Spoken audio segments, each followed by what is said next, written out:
इंसान चाहे कितने ही रिश्तों के बंधन से क्यों ना बंधा हो, जज्बातों की कितनी ही बेड़ियों ने उसे क्यों ना जकड़ रखा हो, वो स्वतंत्र है। हमारी इस मेल डोमिनेटेड सोसाइटी में इस आज़ादी का हक सिर्फ मर्दों को नहीं, औरतों को भी है। पर ये छोटी सी बात बहुत से लोगों के पल्ले नहीं पड़ती। जहाँ जुल्म और शोषण है, वहाँ प्रतिहिंसा और अपराध।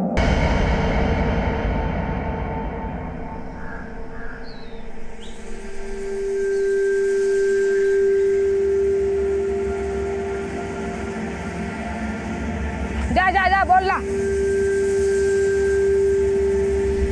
बोलू युवराज इधर आओ, इधर आओ। अरे ये देखो इधर क्या है।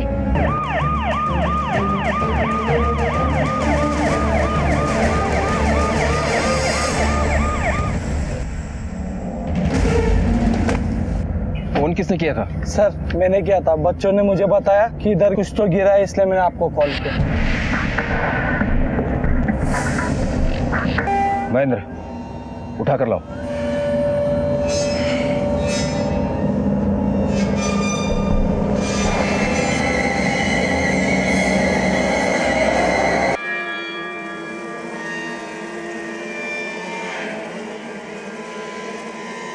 सर पैरों की जोड़ी है।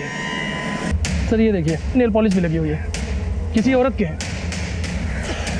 एक काम करो, फॉरेंसिक टीम बुलवाओ और आसपास के पूरे इलाके को अच्छे से छान मारो। अगर पैर मिला है तो बाकी का हिस्सा भी आसपास ही होगा। सर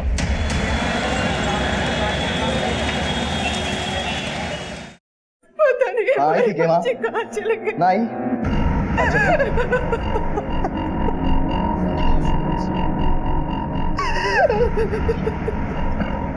क्यों यार? 2-3 किलोमीटर तक सबने पता कर लिया, कहीं कुछ पता नहीं चल रहा, कोई कुछ ना बता पा रहा। उसकी सारी सहेलियों को भी मैंने फोन कर लिया, कहीं ना गई। और वो डॉक्टर का बच्चा बिना एक फोन ना उठा रहा, 1000 फोन कर लिया उसको सुबह से। बाप ने फोन करता हूं मैं, रुक। मैं भी करता हूँ। सर पैरों को बड़ी ही सफाई से किसी सर्जिकल नाइफ से काटा गया। अंदाजा है किसी पैरामेडिक स्टाफ या खुद किसी डॉक्टर ने काटा। सर डॉक्टर ने? उस इलाके से कोई और संदिग्ध मिला? नहीं सर, पूरा इलाका छान मारा लेकिन कहीं से कुछ भी हाथ नहीं लगा। मिलेगा महेंद्र, ये जो भी है किसी के लाश को टुकड़ों टुकड़ों में ठिकाने पर लगाने की कोशिश करो। पैरों पर कोई खास निशान या टैटू? नहीं सर, पोस्टमार्टम रिपोर्ट में भी ऐसा कुछ जिक्र नहीं है, पर रिपोर्ट से एक बात तो कंफर्म है कि ये टांगे किसी लड़की की ही हैं। एक काम करो, सारे चेक पोस्ट पर अलर्ट जारी कर दो। एक भी गाड़ी बिना चेकिंग के आगे न जाने पाए। खबरियों को अलर्ट करो और उस इलाके में जितने भी संदिग्ध हैं सबसे पूछताछ करो और इस इंफॉर्मेशन रिपोर्ट को सारे थाने में सर्कुलेट करा दो। शायद वहां से कोई सुराग नहीं। सर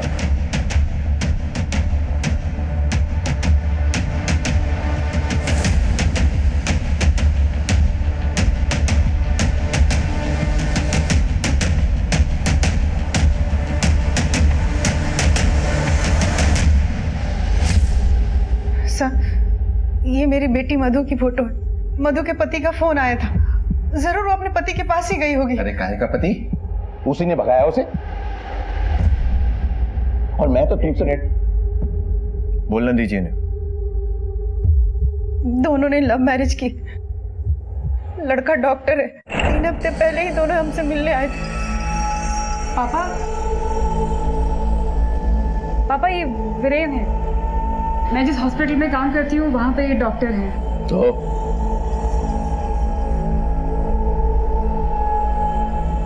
पापा हमारा अफेयर चल रहा है पिछले 3 महीनों से।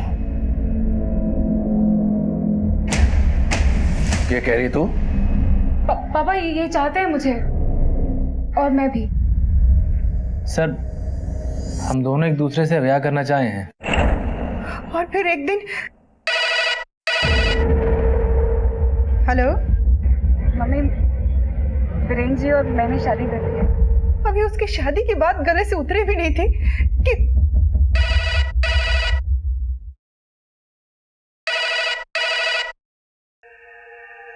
हेलो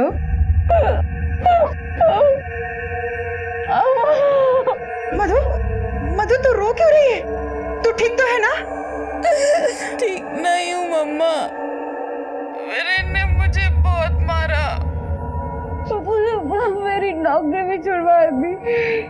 आजा मेरी बच्ची, आजा अपने घर आजा।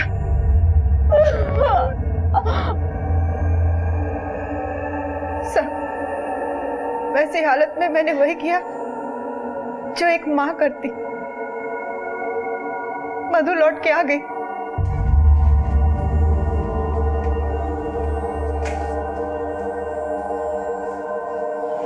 मम्मा, मधु,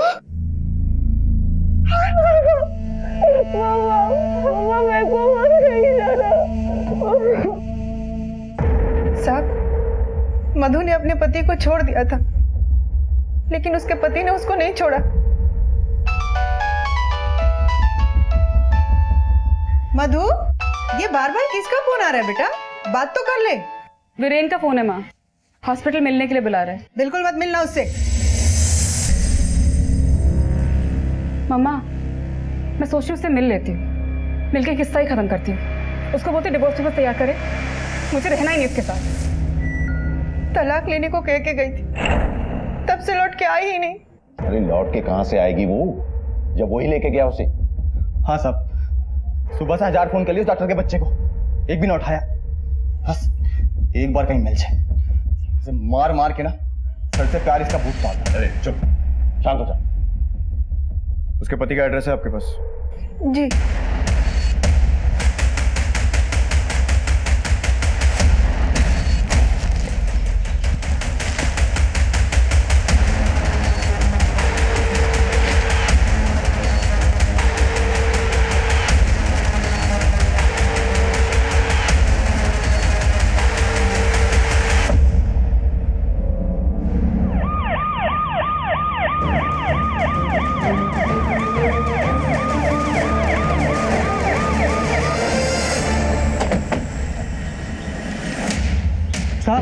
साहब ये देखो, ये देखो।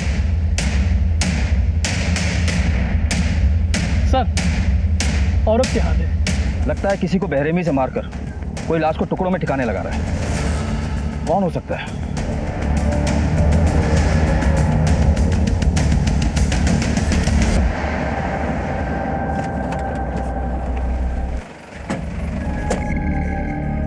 दो तीन दिन रोज आना पड़ेगा पट्टी कराने के लिए।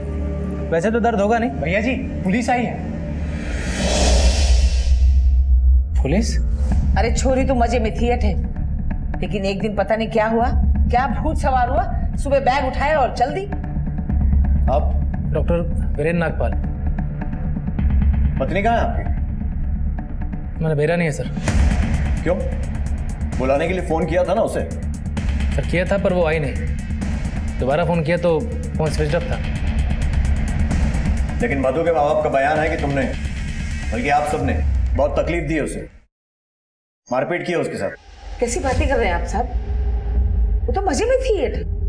अम्मा, सर बात दरअसल ये है कि ये जो मधु के घर वाले हैं एक नंबर के जाहिल लोग हैं। मुझे तो बात करते नहीं ये लोग, बात तक गाली या हाथ छोड़ देंगे। उस दिन जब मैं और मधु इनके पास अपनी शादी का प्रपोजल लेकर गए थे तो हम अपनी बिरादरी के बाहर अपनी लड़की की शादी नहीं कर सकते। अपने दिमाग में बात बिठा ले बस।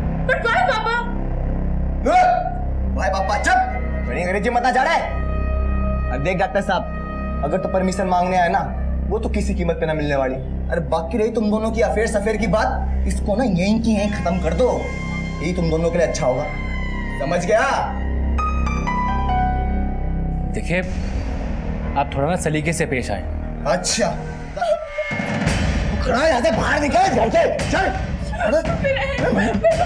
चल अपने कमरे में चल।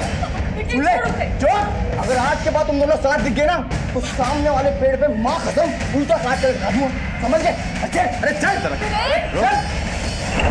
इन्हीं तमाशों के बीच सर एक दिन मधु मेरे पास आई। इनकी दवाइयाँ कंटिन्यू रखना, ठीक है? Madhu, so sorry. ठीक हो तुम? ठीक हूँ। I am so sorry Viren, I shouldn't have taken you there. मुझे वहां तुमको लेके ही नहीं जाना चाहिए था। ओके बाबा, तुम्हें पता तुम्हारे बापू और भाई को तो कब की जेल हो जानी चाहिए थी। उनके बारे में छोड़ो, मेरे बारे में सोचो। शायद मेरा कल से यहाँ पे हॉस्पिटल में आना बंद करवा दे वो लोग। फिर बताओ क्या करना है? शादी कर लेते हैं। और फिर हमने शादी कर ली। मधु ने जब हमारी शादी के बारे में अपने घर वालों को बताया तो हमारे घर आने की जरूरत नहीं है, टांगे काट दूंगा तेरी। वो सब तो ठीक है, लेकिन फिर रोते हुए वापस क्यों चली गई थी वो? सर मधु को गलतफहमी हो गई थी। कैसी गलतफहमी? सर मधु मॉडर्न लड़की है, उसका रहना सहना कपड़े लत्ते सब, भले ही डॉक्टर सही लेकिन गांव में रहने वाला इंसान है, अपने संस्कारों से जुड़ा हुआ, अपनी मिट्टी से जुड़ा हुआ, और ये सब मधु को जचा नहीं।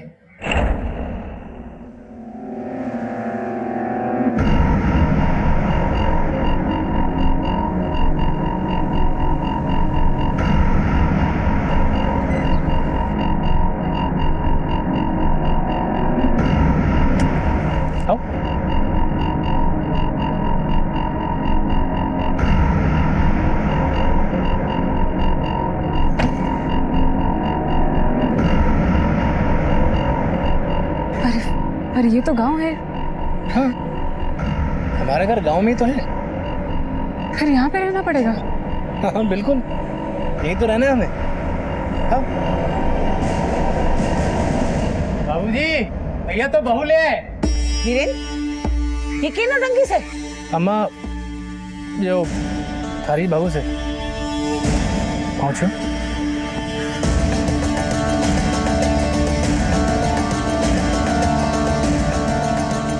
ब्याह करने से पहले बता तो दिया होता। बापू अब भीतर चलिए, हम बताते हैं। अम्मा आइए। सर वैसे तो मधु को गांव में घुसते ही प्रॉब्लम शुरू हो गई थी। सर मधु शहर की लड़की थी और हम ठहरे गांव वाले, लेकिन जब मेरे अम्मा बाबूजी ने उसके रहन सहन पर आपत्ति जताई तो अम्मा हम अस्पताल जा रहे हैं।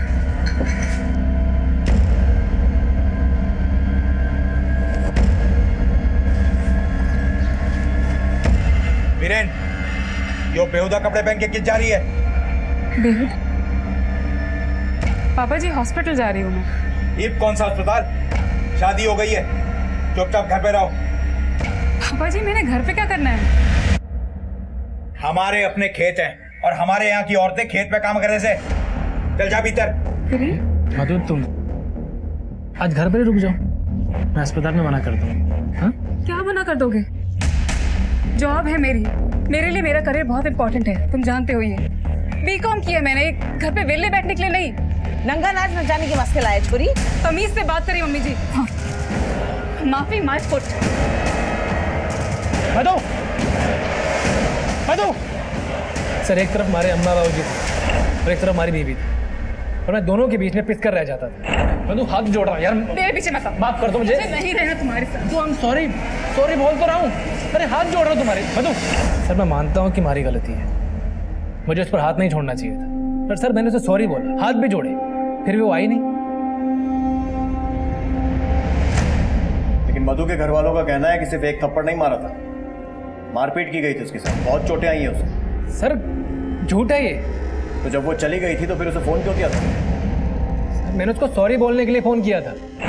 मधु फोन कर करके दिमाग मत खराब करो मेरा। मधु प्लीज मेरी बात तो सुन लो एक बार। मुझे कुछ नहीं सुनना है, दोबारा फोन मत करना यहाँ पर। एक बार आके जरा हॉस्पिटल में मिल तो लो। मुझे नहीं मिलना तुमसे। मुझे हॉस्पिटल बुलाया था पर वो आई नहीं। ठीक है,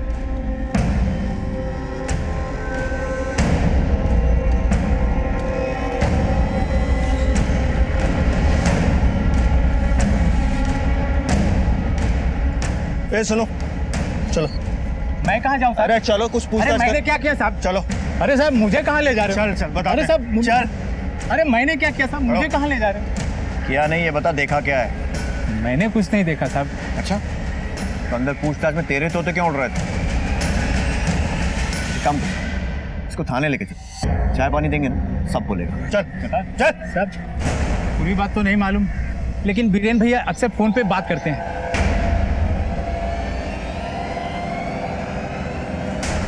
पता नहीं किस बात का गुस्सा था, उस दिन बीरेन भैया ने भाभी जी को मारे, बहुत मारे। मधु किस जा रहे थे? क्या है? अरे चल के अम्मा बाबूजी से माफी मांगो, चलो। माफी तो मैं मांगने से रही, और तुम क्या कह रहे थे? मेरे पापा जाहिल हैं, तुम्हारे पापा देहाती गवार है, भिखारी की तरह कपड़े पहनते हैं और बातें करते मवेशी जैसी। ठीक है। अरे साहब कित लेके जा रहे हो? सर मुझे क्यों लेके जा रहे हो? कुछ ना किया इसने। सर मैंने थप्पड़ ही मारा था। अरे साहब छोड़ो, हमारे छोरे ने। छोड़ दो। बैठ रे। कहाँ लेके जा रहे हो? साहब अरे कुछ ना किया इसने। साहब छोड़ो। अरे कहाँ ले गए? ये सब उस मनहूस छोरी की वजह से हुआ है। कीड़े पड़े उसके। सर मैं क्यों मारूंगा मधु को? हमारी बीवी है वो। फोन पर किससे बातें होती थी तेरी? डॉक्टर हूँ सर, हॉस्पिटल के कलीग्स हैं, मरीज हैं, सबसे बात होती रहती है। कॉल रिकॉर्ड से सब पता लग जाएगा कितने मरीज हैं और कितने कलीग्स हैं। सर हमारी बात मान नहीं रहे हैं। आप मधु के बापू और भाई को पकड़िए। उन्होंने ही गायब किया मधु को। सर उसका भाई तो पेट से लटकाने की धमकी दे रहा था कि इज्जत, जात, बिरादरी, समाज इन सब की बेड़ियां हैं सर उनके दिमाग में। मधु के पति वीरेन ने अब शक की सुई मधु के ही परिवार की तरफ घुमा दी थी। परिवार का मधु के प्रेम विवाह को लेकर आक्रोश इस बात को हवा भी दे रहा था। बहन और जीजा को मारने की धमकी दी थी ना तूने? हाँ साहब दी थी, धमकी दी थी। मारा भी था उस नाली के कीड़े को, और उसको नहीं अपनी बहन के भी 2 थप्पड़ मारे थे। माँ की कसम, माँ की कसम, उससे ज्यादा कुछ नहीं, उससे ज्यादा कुछ नहीं किया, माँ कसम।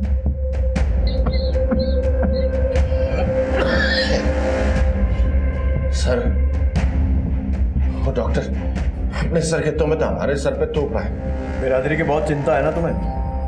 ना सर ना, इतनी भी ना है कि मैं अपनी बेटी को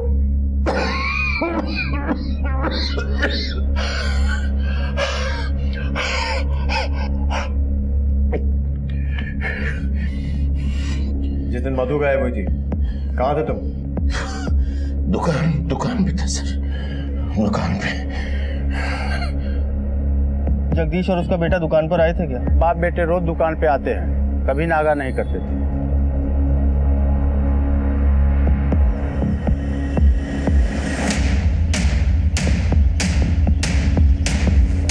और मेन रोड पर अगर कोई सीसीटीवी दिखे तो फुटेज निकलवाओ। इतनी दूर लाश को जरूर गाड़ी में लाए होंगे। बॉडी को पोस्टमार्टम के लिए भी भेज दो। साहब एक तो मेरी बेटी गायब है, उस पर से आपने मेरे पति और बेटे को बंद करके रखा है। बंद नहीं किया है, पूछताछ के लिए बुलाया था इन्हें, छोड़ भी रहे, और शक की बिना पर वीरेन को भी गिरफ्तार किया है हमने। बहुत सही, ये तो बहुत सही किया साहब आपने। तो उलट पड़ेंगे ना, सब कुछ उगलेगा। अच्छे से झुकाई करना साहब। चुप कर, हमें क्या करना और क्या नहीं ये पता है।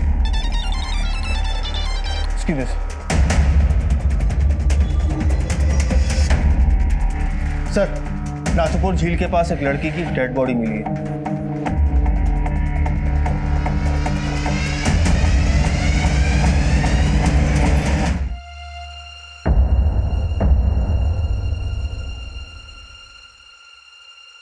ये मंगलसूत्र बॉडी के ऊपर मिला था। मम्मा मैं सोच रही हूँ उससे मिल लेती हूँ, मिलके किस्सा ही खत्म करती हूँ। उसको बोलती डिवोर्स पेपर्स तैयार करे, मुझे रहना ही नहीं उसके साथ।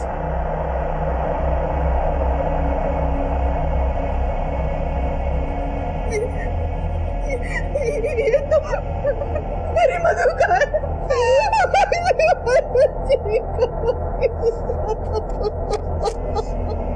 पोस्टमार्टम के हिसाब से हत्या गला दबाने से हुई है और बहुत ही सफाई से बॉडी को 3 हिस्सों में काटा गया ताकि लाश को ठिकाने लगाया जा सके। सर्जिकल नाइफ से, फिर किसी नुकीले पत्थर से चेहरा भी कुचला गया है। इतने तरीके से बॉडी को ठिकाने लगाने की कोशिश, कोई डॉक्टर भी हो सकता है? हो सकता है। बॉडी मिल जाएगी? हाँ महेंद्र, फॉर्मेलिटीज पूरी करके बॉडी फैमिली को हैंड ओवर करो। ठीक सर। सर ये मधु के केस की फाइल है, इसमें उसके सारे डिटेल्स, और अगर आगे की कार्रवाई के लिए हमारी जरूरत पड़े तो हमें कांटेक्ट कीजिएगा। Thank you. ये कुछ पेपर फॉर्मेलिटीज आप लोगों को कंप्लीट करनी है। आज हमारे साथ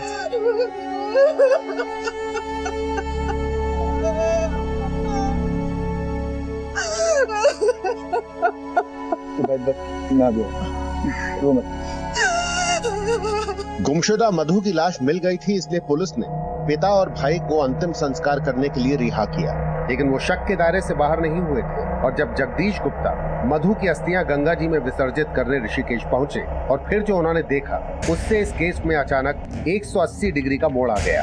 सर मैं मधु की अस्थियां लेकर ऋषिकेश गया हुआ था और उसकी अस्थियां विसर्जन करके बीपी की दवाई लेने एक दुकान पर रुका। दवा लेके जैसे ही पलटा तो मेरी तो जबान हलक पर टिक के रह गई। मैंने देखा सामने मधु खड़ी थी। मैं जोर से चिल्लाया, मधु मधु, और उसने जैसे ही मेरी आवाज सुनी गायब होगी। भाग गई। भीड़ थी, मैं हटा के जैसे वहां तक पहुंचा तो कोई भी नहीं।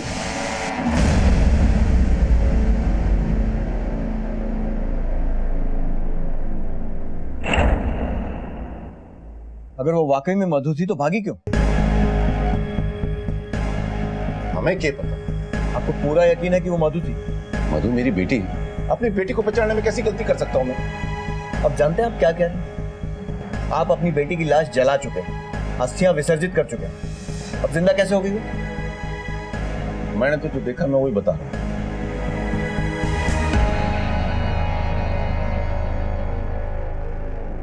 सर ये मेडिकल स्टोर का फुटेज। सर देख, वही कद काटी है, तो सलवार भी वैसी पहन रखी है, पर चेहरा तो नहीं दिख रहा है ना? सर मैंने सामने से देखा है। क्या लगता है शर्मा? सर सीसीटीवी फुटेज देख के लगता है कि हो भी सकती है और नहीं भी, लेकिन जगदीश का कहना है कि ये मधु ही है। एक बात तो तुमने सही कही, ये केस घूम फिर कर बाप बेटे पर आ रहा है। कहीं ऐसा तो नहीं है कि दोनों तमाशा खड़ा करके हमें भटकाने की कोशिश कर रहे हैं? सर ये बात मीडिया तक भी पहुंच चुकी है। पुलिस के सामने बड़ा प्रश्न ये था कि किस पर विश्वास करें, मां पर जिसने बेटी की लाश की शिनाख्त की थी, या पिता पर जो उसे जिंदा देखने का दावा कर रहा था। कहीं इस खेल में मधु के पति डॉक्टर वीरेन का हाथ तो नहीं था? मधु की मानो उस लाश को मंगलसूत्र से पहचाना था ना? Right sir.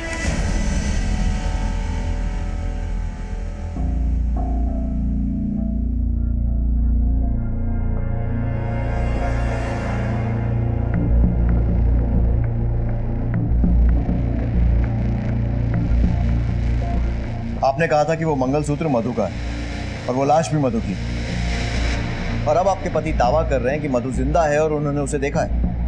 क्या चल क्या रहा है आप लोगों का? सर मुझे पूरा यकीन है कि वो मंगलसूत्र मधु का ही है, और फिर मैं अपनी बेटी का मंगलसूत्र पहचानने में धोखा कैसे खा सकती हूँ? और रही बात मेरे पति के बयान की, वो तो जांच आप लोग कर ही रहे हैं ना। ठीक है, अब वो मंगलसूत्र ही बताएगा कि वो किसका है। सर मधु मर्डर केस में जो लाश मिली है, ऐसा बताया जा रहा है कि वो लाश मधु गुप्ता की नहीं बल्कि किसी और की है। पुलिस विभाग से इतनी बड़ी गलती कैसे हो सकती है कि लाश की पहचान किए बिना उसका अंतिम संस्कार कर दिया गया है? सर लाश की डीएनए टेस्टिंग अब तक क्यों नहीं की गई है? देखिए हम लोगों की जांच जारी है। सर वो लाश अगर मधु गुप्ता की नहीं है तो फिर किसकी है? हम लोग मामले की नए सिरे से तफ्तीश कर रहे हैं, जैसे कोई जानकारी मिलेगी आपको देंगे। लेकिन काफी वक्त निकल चुका है सर, काफी वक्त निकल चुका है सर। पीछे माफी माय फुट। तुम्हारे बाबा देहाती गवार है, भिखारी की तरह कपड़े पहनते हैं और बातें करते मवेशी हो जाती।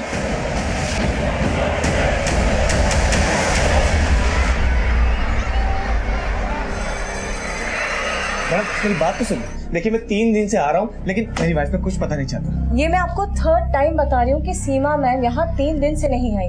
आप चाहिए तो हमारा अटेंडेंस रजिस्टर चेक कर लीजिए सर, आपको खुद समझ आ जाएगा। आपको कहीं भी उनके सिग्नेचर नजर आ रहे हैं? देखिए मैंने हर जगह उसको ढूंढा, लेकिन वो कहीं नहीं मिली। मेरी बच्ची को देखिए, रो रो के आधी हो चुकी। सर मैं बिल्कुल समझती हूँ, मैं आपको सजेस्ट करूंगी कि आप पुलिस के पास जाइए। मैं पुलिस में भी जाके इन्फॉर्मेशन कर चुका हूँ। सर देखिए, अगर मुझे कुछ पता चलता है तो मैं आपको बता दूंगी।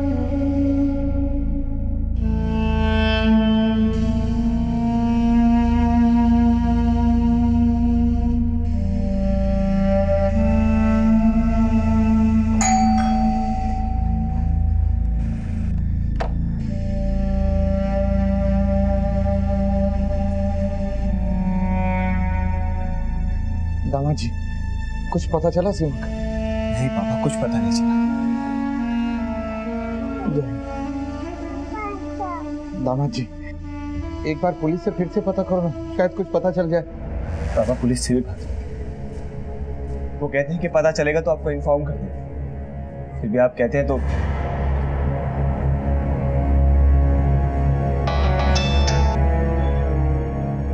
हेलो सर, मैं दीपक बोल रहा हूँ। सीमा का कुछ पता चला? हमारी टीम जांच कर रही है, जैसे कुछ पता चलेगा सबसे पहले मैं आपको बताऊंगा। सर मेरी 2 साल की बच्ची माँ माँ पुकारती, फिर माँ के क्या हाल होता आप समझ सकते हैं ना। हम लोग इंक्वायरी कर रहे हैं, जैसे कुछ पता चलेगा हम आके बताएंगे।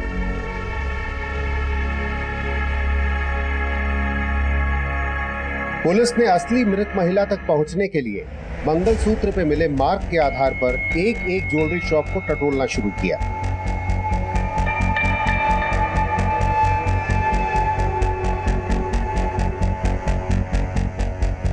हाँ सर, ये हमारी दुकान का है, इसको हम ऑर्डर से बनवाते हैं सर। बता सकते हैं किसने बनवाया था? सर बिल्कुल, चेक करना पड़ेगा।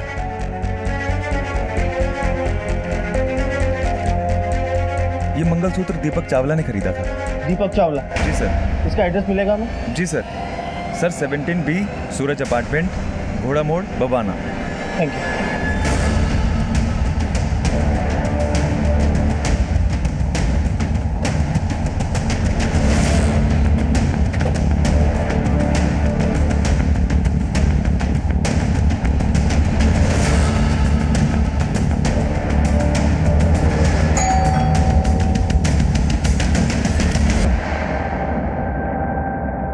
ये लोग दिल्ली के नरेला थाने से आए। मेरी बीवी मिली? कुछ पता चला उसका? हमें एक लड़की की डेड बॉडी के पास से ये मंगलसूत्र मिला। पहचानते हैं इसे?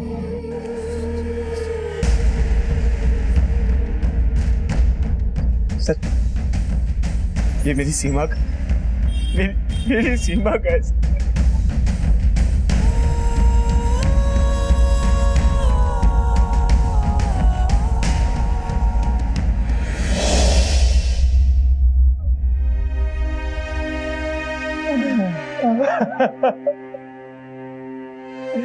मुझे ले चलिए वहाँ, एक बार बेटी की लाश तो देख लो।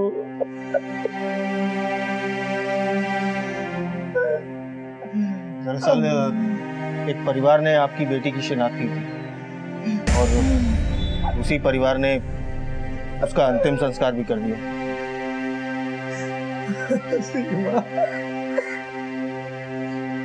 सर आप मजाक कर रहे हैं? ऐसा कोई कर सकता है क्या? और आप इतने यकीन के साथ कैसे कह सकते हैं कि जो लाश मिली है वो मेरी पत्नी की है? देखिए, उसी बात को वेरीफाई करने के लिए आपकी बेटी की डीएनए से बॉडी के डीएनए को मैच करवाना जरूरी है। अब ये सब क्या हो रहा है और ये सब क्या बोल रहे हैं? और ये मंगलसूत्र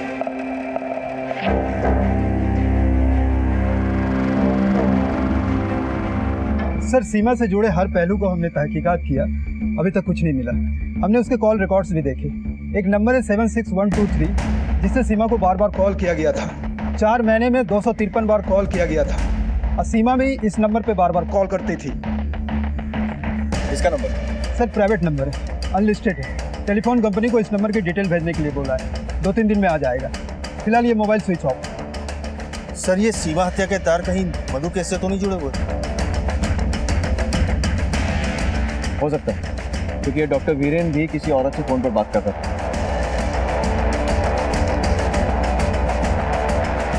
पता करो कि इस डॉक्टर वीरेन और सीमा का कोई कनेक्शन है क्या। Okay sir, thank you.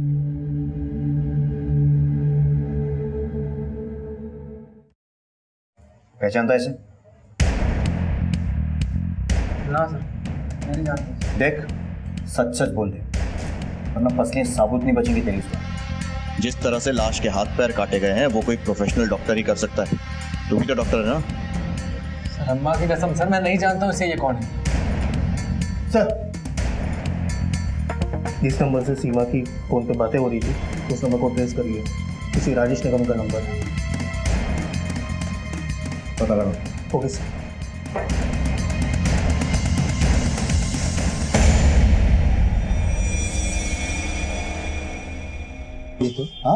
हाँ जी कहिए। पुलिस नरेला थाने से। अच्छा, ये मैं बात नहीं। हाँ सर कहिए। ये नंबर आप ही का? जी हाँ, मेरा नंबर है। तो स्विच ऑफ क्यों है? सर वो बिल ज्यादा आ रहा था इसलिए मैंने वो नंबर ही हटा दिया। जिस तरह अपनी गर्लफ्रेंड को रास्ते से हटा दिया। कौन गर्लफ्रेंड? सीमा, जिससे पिछले 6 महीने से आप लगातार फोन पे बातें कर रहे थे। सर सीमा मेरी गर्लफ्रेंड नहीं है, वो एक परेशान औरत है, हमेशा पैसे के लिए रोती रहती है और एक हफ्ते से वो एब्सेंट है। वो एब्सेंट इसलिए है क्योंकि उसका मर्डर हो गया है। क्या? ओह माय गॉड, कब? ये तो आप ज्यादा बेहतर बता सकते हैं कि कब, कहां और क्यों, क्योंकि मर्डर से 1 रात पहले भी उससे आपकी बात हुई थी फोन पर। ठीक है सर, मैं मानता हूँ, मैं उनसे रोज बात करता था। उसे पैसे की प्रॉब्लम थी, इसके लिए शायद वो डिप्रेशन की शिकार थी सर। तो मेरे और उसके बीच में एक हमदर्दी का रिश्ता था। उसका सुसाइडल नेचर था सर। एक दिन स्कूल के छत से कूदने लगी। अच्छा हो गया प्यून ने देखा। सर मैंने उसे बहुत समझाया। मुझे उसकी टेंशन होती थी, इसलिए मैं उसे कॉल करता। देखिए मर्डर केस है और क्रिमिनल अभी तक पकड़ा नहीं गया, और जब तक क्रिमिनल पकड़ा नहीं जाता आप ये शहर छोड़कर हमें बिना बताए जा नहीं सकते। जी। सीमा के डिप्रेशन की क्या वजह थी? डिप्रेशन तो नहीं था सीमा को, वो तो बहुत खुश थी अपनी बेटी और पति के साथ में।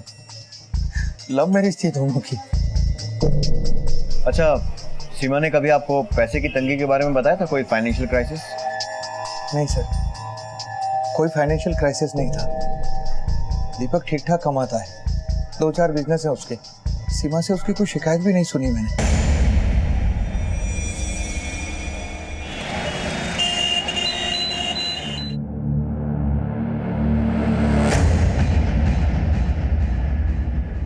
अरे बेटा कैसा है वो? बेटा क्या हुआ? बड़े दिनों बाद दिखाई दे रहा है। सब ठीक? हाँ। कहाँ गया था? हाँ अंकल, वो अलीगढ़ गया था। 1 किलो चीनी देना। हाँ हाँ देता हूँ। अलीगढ़ में कहाँ गया था बेटा? मेरे चाचा रहते हैं। अच्छा, कौन से वाले? दिवाकर चाचा। अच्छा, जो कनाडा रहते थे वो इंडिया आ गए? तुल गई चीनी। और घर पे सब बढ़िया? अरे काय का बढ़िया बेटा। मधु ने पहले अपनी मनमर्जी की शादी करी, नाक कटवा दी हमारी, फिर 4-5 दिन से गायब है। पता ही नहीं चल रहा। थाने घूम घूम के तक लिए, सारे एरिया में पता कर लिया, कुछ ना पता चल रहा। बेटा मधु तो तेरे बचपन की दोस्त है, स्कूल की, तेरे से कुछ कह के गई, तेरे को कुछ पता है? नहीं तो चल मैं चलता हूँ। अरे कुछ तो, अरे बता तो सही। अरे बेटा अपनी चीनी तो ले जा।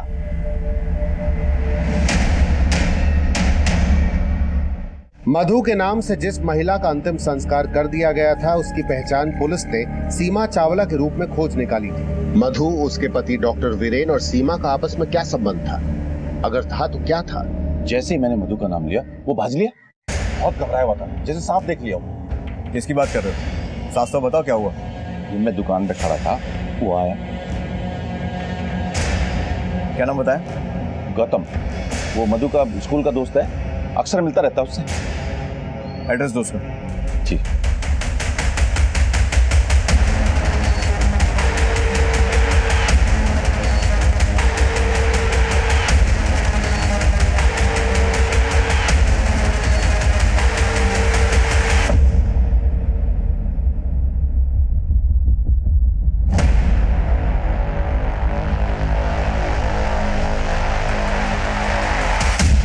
चल सच से बता, वरना 4 लठ पड़े ना तो अपने आप पकने लगेगा। मधु के बारे में जो कुछ भी मालूम है शुरू हो जा बोलना।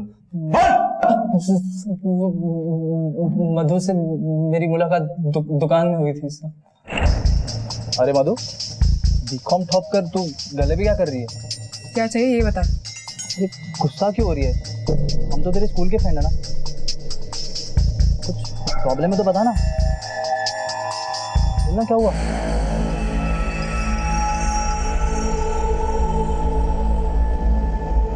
कई बार हम दुकान में ही मिलने लगे और धीरे धीरे उसने अपने दिल का दर्द मुझे बताना शुरू कर दी। मेरी लाइफ भी कितनी स्ट्रेंज है। जहाँ एक और जिद करके शादी करी, अब मुझे मिला ही क्या? पति से धोखा और उसके घर वालों से इतनी नफरत, और दूसरे ओर मेरे अपने घर वाले भी जल्लाद हुए पड़े। तो तू यहाँ कर क्या रही है यार? इतनी पढ़ी लिखी है, निकल जाना यहाँ से। कहाँ जाऊँ? एक जगह है, वहाँ यहाँ के परिंदे भी परनिवास है, और नौकरी तुझे यूं मिल जाएगी। और फिर वो घर छोड़कर आ गई। जा कहाँ रहे हैं? मुरादाबाद। वहाँ मेरे एक दोस्त का घर खाली है, बिल्कुल खाली। अभी वो मुरादाबाद में है।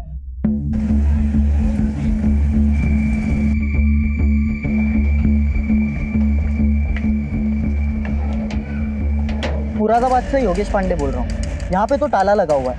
मैंने आसपास के लोगों से पूछताछ की तो पता चला कि मधु यहाँ से जा चुकी है। ओके आशम सर, मधु मुरादाबाद से निकल गई है। इसका मतलब वो भाग रही है, और भागता वही है जिसके दिल में चोट है। हेडक्वार्टर को अलर्ट कर।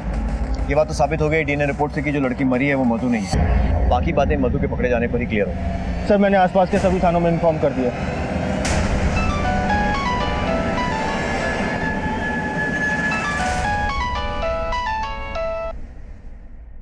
हेलो बेटा, कहाँ है तू? प्लीज घर आ जा, घर आ जा बेटा। कौन है? इसका फोन है? हेलो हेलो, कौन बोल? हेलो, किसका फोन? मधु का।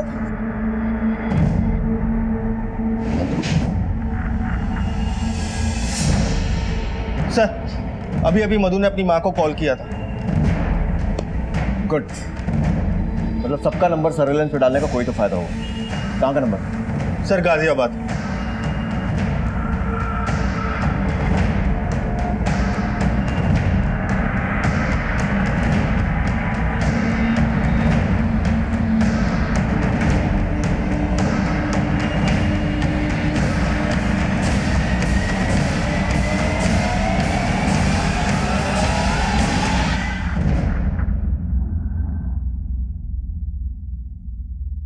तुम्हारा फैसला भले ही सही हो, लेकिन तरीका बहुत गलत चुना तुमने। जल्दबाजी में उठाए कदम के नतीजे तो तुम देख ही चुकी हो। देखो मधु, लाइफ में कुछ भी थाली में सजा कर नहीं मिलता है। रिश्तों को निभाने के लिए, चीजों को पाने के लिए बहुत मेहनत करनी पड़ती है, और कई बार हालात से समझौता भी करना पड़ता है। तुमने लाइफ को सिर्फ अपनी मर्जी से जीने की कोशिश की, बिना ये सोचे कि दूसरों पर क्या असर पड़ेगा, और इसीलिए आज सब कुछ होते हुए भी तुम्हारे पास कुछ नहीं है। मुझे अपने उस जाहिल पति और उसके गवार परिवार के साथ नहीं रहना है, ना इन जिद्दी और गुस्से से भरे लोगों के साथ। मुझे अकेले और आजाद रहना है सर। अपनी जिंदगी अपने उसूलों पे जीनी है, कुछ बनना है मुझे। किसी की जिद के गुलाम नहीं बनना, और ना किसी की मार कुटाई सहनी है मुझे। और अपना झूठ छुपाने के लिए तुमने सीमा को मार दिया।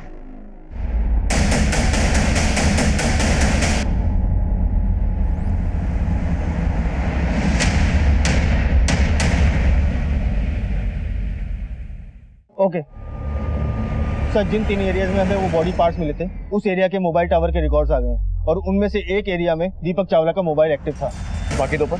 सर, बाकी की 2 जगह पे एक्टिव नहीं था।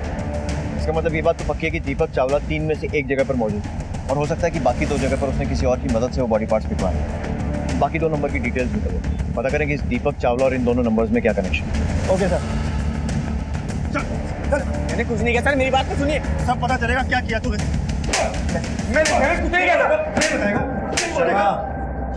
चल बता अपनी कहानी शुरू।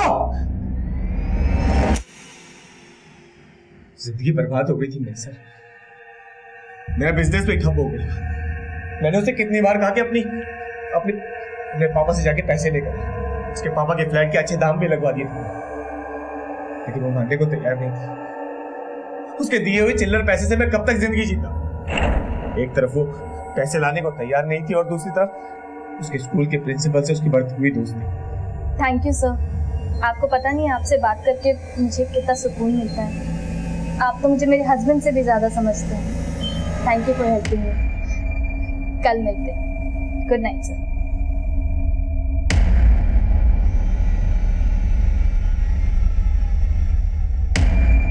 कर ली अपने यार से बात? वो जो शट अप, वो यार नहीं दोस्त है मेरे। दोस्त है? दोस्त है वो तेरा? इधर सुन मेरी बात। दोस्त है वो तेरा दोस्त है यार, मुझे नहीं। उसकी सुनिए, अब मेरी अपने बाप के पास जाओ, फ्लैट बेच के पैसों का इंतजाम कर, वो भी जल्द से जल्द। मैं तुम्हें पहले भी कह चुकी हूँ, मैं ऐसा कभी नहीं करूंगी। क्यों नहीं करेगी तू? है सीमा, छोड़ो मुझे। मेरी बात सुन सीमा, क्यों नहीं करेगी? हाँ, मुझे 1 हफ्ते के अंदर 30 लाख रुपए चाहिए, समझ ली? 1 रुपया नहीं मिलेगा तुम्हें।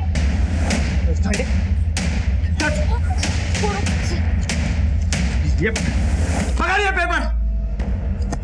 क्या ये? अपने बाप के पास जा, और इन पेपरों पे सिग्नेचर करवा के लाते बाप से।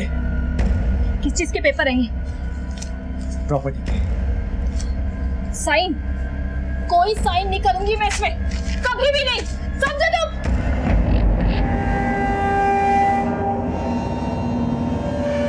डॉक्टर नारंग, 10 लाख रुपए का लालच देकर मैंने अपने डॉक्टर दोस्त नारंग को अपने घर में,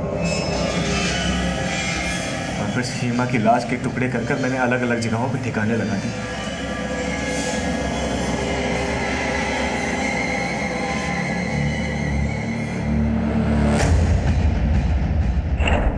मैं उसे मारना नहीं चाहता, वो गलती से मुझे न्यूज़ में जब पता चला कि सीमा की लाश का किसी और परिवार ने अंतिम संस्कार कर दिया तो मैं निश्चिंत हो गया कि अब मुझे कोई नहीं पकड़ सकता।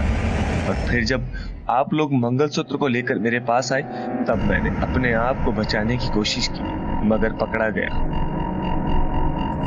उठाकर लाओ उसको। Yes sir.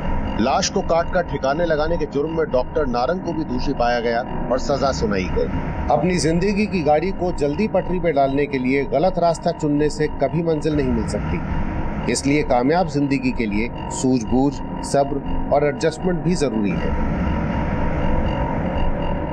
देखते हैं हमारे आज के एपिसोड की दूसरी कहानी। Of one identity in the basic of demand, MU.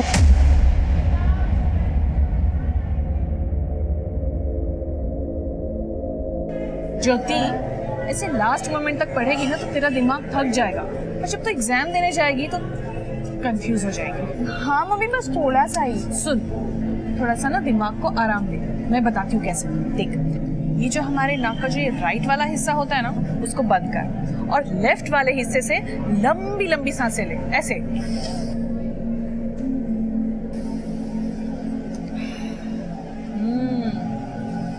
Mummy मुझसे नहीं होगा। मम्मी यहाँ पर मैं टेंशन में हूँ और आप हंस रहे हो। तेरी टेंशन कम करने के लिए तुम्हें ये सब कर रही हूँ, ऐसे मुंह लटका के नहीं, स्माइल करते हुए एग्जामिनेशन हॉल में जाना चाहिए।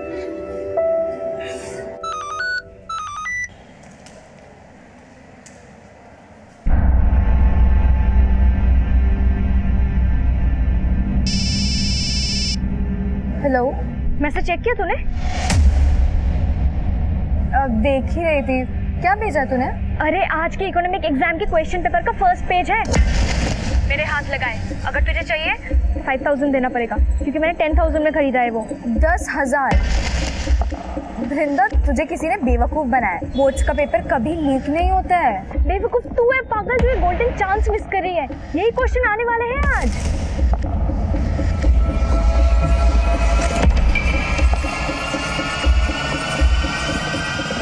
Hello, law of dimension utility definition बोलना भाई, भूल गया हूँ यार। वृंदा, तूने तो 10,000 अपने वेस्ट कर दिए, लेकिन मुझे तेरी तरह बेवकूफ नहीं बनना है। तुझे नहीं लेना ना तो मत ले, पर लेक्चर मत दे एटलीस्ट, ठीक है?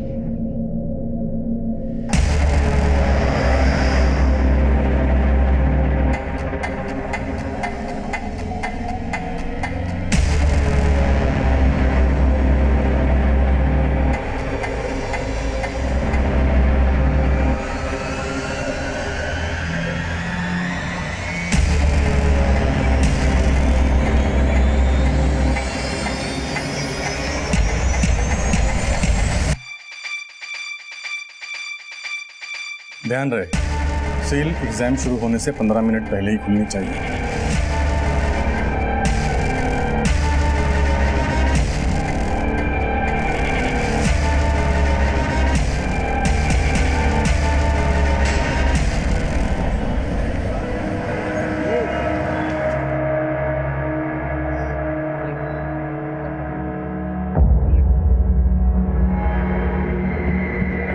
भाई, पापा ने अभी ऑनलाइन पैसे ट्रांसफर किए हैं। जल्दी जल्दी बता, क्या क्वेश्चन आने वाले इकोनॉमिक्स एग्जाम में? तुम सबने 2-2 बार ट्रांसफर करा? हाँ। जल्दी बता। सुनो question number 1, state 1 example on positive economics. Question number 2, what is mean by inelastic demand?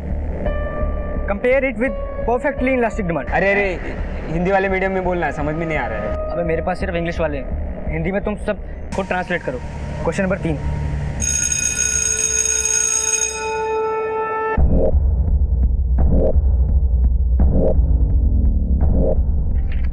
अरे ये प्रोडक्ट बिहेवियर एंड सप्लाई वाले नोट्स क्यों नहीं मिल रहे हैं? अरे इनलास्टिक डिमांड का मतलब क्या है हिंदी में? इनलास्टिक डिमांड का मतलब है मांग का लोच। बना ले सूरा, मेरे दिमाग का दही मत करो। अरे भाई जल्दी जल्दी, सेकंड बेल बच गई है।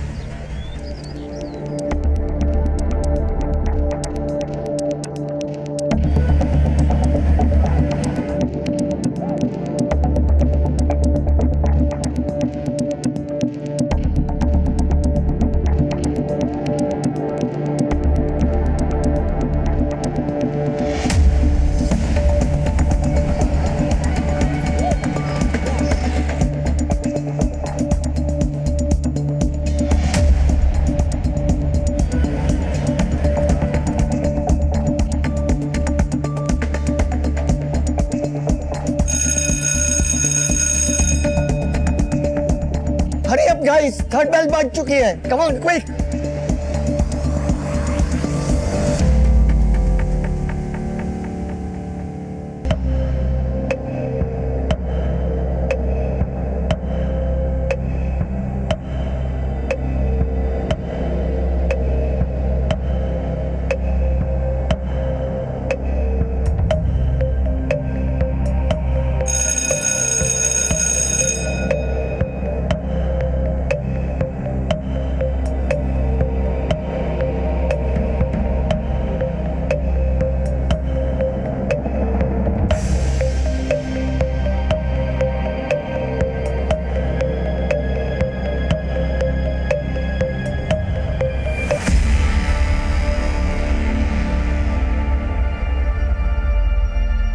मैसेज चेक किया तूने? अरे आज के इकोनॉमिक एग्जाम के क्वेश्चन पेपर का फर्स्ट पेज है। ये तो वही सारे क्वेश्चन हैं जो मुझे वृंदा ने भेजे थे।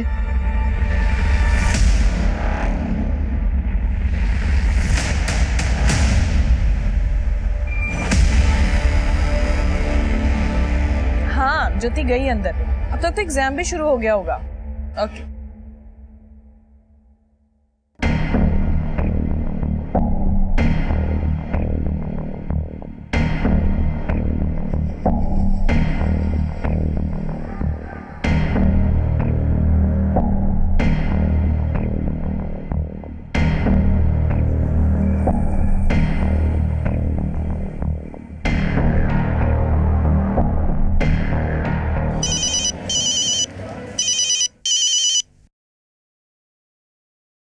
Good afternoon, Archana Tripathi here.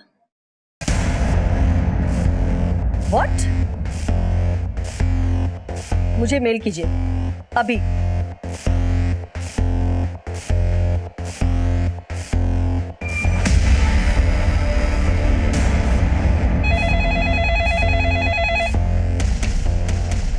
Hello. Yes, I'm aware of that. I'll get back to you in some time.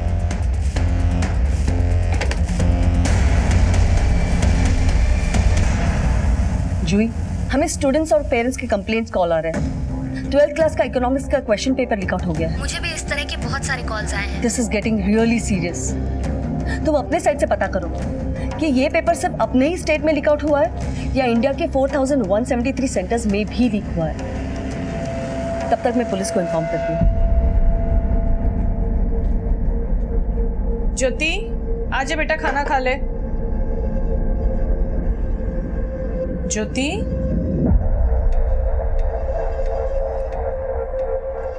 क्या बात है बेटा?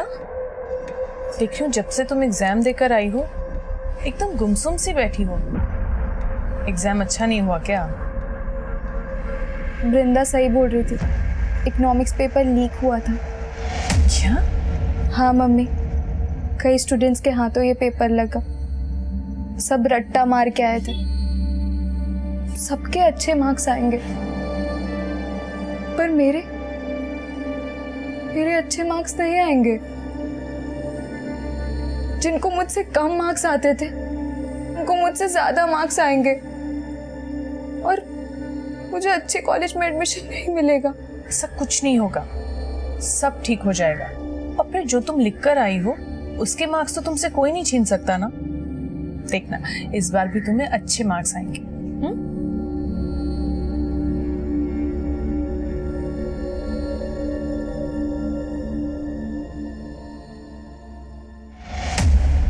12th इकोनॉमिक्स एग्जाम की पेपर लीक होने के बाद देश के कई पुलिस स्टेशंस में स्टूडेंट्स और पेरेंट्स द्वारा भी इस मामले की शिकायत दर्ज करवाई जाने लगी और मामले की गंभीरता को देखते हुए यह केस क्राइम ब्रांच को सौंप दिया गया, जिसकी अगुवाई क्राइम ब्रांच के डीसीपी अंकित प्रकाश कर रहे थे। सर आगे आगे एनी अपडेट? सर वो क्वेश्चंस पेपर कई सोशल मीडिया ग्रुप्स पर बहुत तेजी से सर्कुलेट हुआ है, शायद स्टेट के लगभग सभी सेंटर्स में। त्यागी ये किसी एक सेंटर में नहीं, मुझे लगता है इंडिया के सभी सेंटर्स में ये पेपर लीक हुआ है। सोशल मीडिया अकाउंट्स के जितने भी ग्रुप्स में वो पेपर शेयर हुआ है उन सबको फिगर आउट करो। साउथ, ईस्ट, नॉर्थ, वेस्ट सब जोन्स की अलग अलग टीम्स बनाते हैं। इतने बच्चों से पूछताछ करना, I know it's very tough, लेकिन हमें हर हाल में उस सोर्स तक पहुंचना है जहां से ये पेपर सबसे पहले लीक हुआ। राइट साहब। 2 अप्रैल 2018 को होने वाले इकोनॉमिक्स के इम्तिहान का लीक क्वेश्चन पेपर जो क्राइम ब्रांच के सामने आया था वो हैंड रिटन था और इन 11 पन्नों की फोटोज 45 से ज्यादा सोशल मीडिया अकाउंट्स में सर्कुलेट किए गए थे, जिन्हें महंगी से महंगी और सस्ती से सस्ती बोली लगाकर खरीदा और बेचा गया था। और अब इन सोशल मीडिया ग्रुप्स में मौजूद फोन नंबर्स का पता लगाकर कई स्टूडेंट्स से पूछताछ की जा रही थी, लेकिन यही सामने आ रहा था कि स्टूडेंट्स से वो लीक पेपर खरीदे थे। लेकिन इसको लीक करने वाले असल गुनहगारों का पता लगाना समंदर में सुई खोजने जैसा साबित हो रहा था। अर्चना जी, 45 से भी ज्यादा सोशल मीडिया ग्रुप्स में ये पेपर सर्कुलेट हुआ है।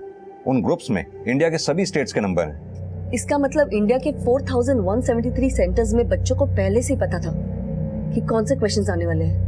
सर, इस साल 12th में 12,73,000 स्टूडेंट्स ने एग्जाम दिए थे। सबका फ्यूचर दांव पे लगा हुआ है, सब उस सोशल मीडिया की वजह से। नहीं अर्चना जी, सोशल मीडिया सिर्फ एक जरिया है, असली अपराधी तो वो है जिसने ये पेपर लीक किया। वो handwritten paper English medium में था, जिसे इंग्लिश मीडियम के स्टूडेंट्स के साथ साथ हिंदी मीडियम के स्टूडेंट्स ने भी खरीदा, क्योंकि दोनों क्वेश्चन पेपर्स में क्वेश्चन सेम थे। अब जाहिर सी बात है, क्वेश्चन पेपर लीक करने वाला कोई स्टूडेंट तो होगा नहीं। सर, पर वो जो कोई भी हो, कोई ना कोई स्टूडेंट तो उसे जानता होगा ना। अर्चना जी, फिलहाल तो ये केस इसी चक्रव्यूह में फंसता नजर आ रहा है कि किस स्टूडेंट को ये क्वेश्चन पेपर किससे मिला, क्योंकि जितने स्टूडेंट्स इस पेपर को खरीदने वाले मिल रहे हैं उतने ही बेचने वाले भी। I can understand sir, it must be very tough on you to figure out कि असली कल्प्रिट कौन है। अर्चना जी, टफ तो जरूर है, but we can catch them with your support, क्योंकि एग्जाम आपके बोर्ड ने कंडक्ट किया, तो पेपर लीक होने के तार आपके बोर्ड से भी जुड़े हो सकते हैं। सर, मुझे नहीं लगता इसमें हमारे बोर्ड से जुड़ा हुआ कोई भी इंसान हो सकता है। हाँ, अगर आपको किसी पे शक हो तो आप प्लीज इन्वेस्टिगेट कीजिए, और अगर आपको मेरी मदद की जरूरत हो, I will always be there for you sir. Thank you ma'am.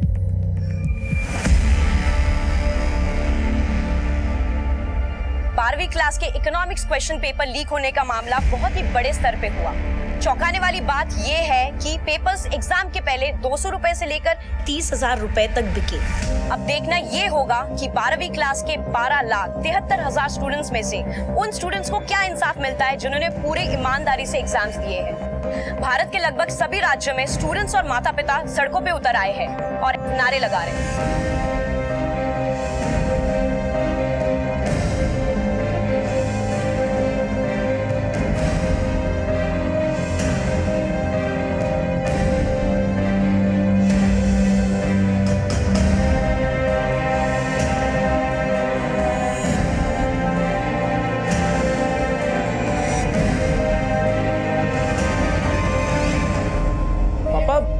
समझ में नहीं आ रहा है कि ये न्यूज़ सच्ची है फेक है। Fake news? मुझे बताओ, तुमने पेपर अच्छा दिया है ना? हाँ पापा, 90% से कम आने का चांस ही नहीं। खत्म बात। पापा, आप यूएस के कॉलेज में मेरा एडमिशन तो करा रहे हो ना? बिल्कुल। मैंने तो यूएस में तुम्हारी कॉलेज देखने का प्लान भी बना लिया है, उसी बहाने यूएस भी घूम लेंगे। हेलो? नहीं, पापा बोल रहे न्यूज़ फेक है। क्या?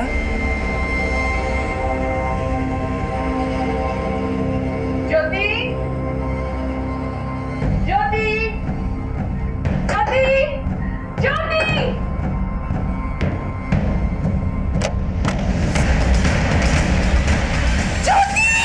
सर, आई नो कि मैटर बहुत सेंसिटिव हो गया है, we are still trying to figure out sir, paper leak करने में किसका हाथ है। Sir ji sir, okay sir.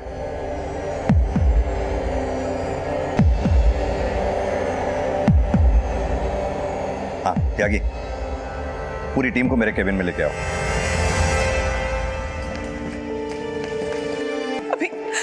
अभी उसको ओटी में लेके गए, पूरी की पूरी फिनाइल की बोतल पी गई वो। सर अभी तक की गई पूछताछ में सिर्फ स्टूडेंट ही स्टूडेंट सामने आ रहे हैं। पहला स्टूडेंट बोलता है कि उसने वो पेपर दूसरे से खरीदा और दूसरा बोलता है कि तीसरे से। अभी तक 30 से ज्यादा स्टूडेंट को हम बैक ट्रैक कर चुके हैं। समझ में नहीं आ रहा कि उस सोर्स तक कैसे पहुंचा जाएगा जहां से इस कांड की शुरुआत हुई। त्यागी, स्टूडेंट्स को बैक ट्रैक करने के साथ साथ हमें पेपर सेटिंग के इस पूरे प्रोसेस को इन्वेस्टिगेट करना होगा, जहां से ये 12th के इकोनॉमिक्स के पेपर को सेट करने की शुरुआत हुई। यानी कि national certificate of secondary education पूरे इंडिया में से बेस्ट टीचर्स की 4 टीम बनाती है और इन 4 टीम्स में वही टीचर्स अपॉइंट किए जाते हैं जिनका कोई बच्चा या रिश्तेदार उस साल बोर्ड का एग्जाम ना दे रहा हो और उन टीचर्स में से कोई भी प्राइवेट ट्यूशन ना देता हो। इन चारों टीम्स में हर टीम का एक एक हेड होता है और ये चारों टीम उस साल का अपना अपना क्वेश्चन पेपर बनाकर हेडक्वार्टर में भेजती हैं।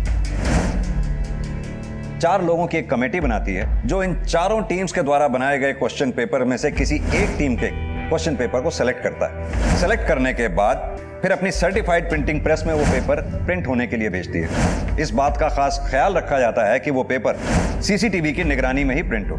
यहां से पेपर प्रिंट होने के बाद 4173 सेंटर्स के बैंक के लॉकर्स में एग्जामिनेशन से 1 हफ्ता पहले स्टोर किए जाते हैं और एग्जाम से 1 घंटा पहले इन सभी सेंटर्स के एग्जामिनेशन सुपरिटेंडेंट अपनी कस्टडी में वो क्वेश्चन पेपर बैंक के लॉकर से एग्जामिनेशन सेंटर तक पहुंचाते हैं, जो कि बिल्कुल सील्ड होते हैं। और फिर एग्जाम शुरू होने से ठीक 15 मिनट पहले वो सील्ड क्वेश्चन पेपर्स खोले जाते हैं। इस साल तमिलनाडु के मनी नागेंद्र की टीम का क्वेश्चन पेपर सिलेक्ट हुआ।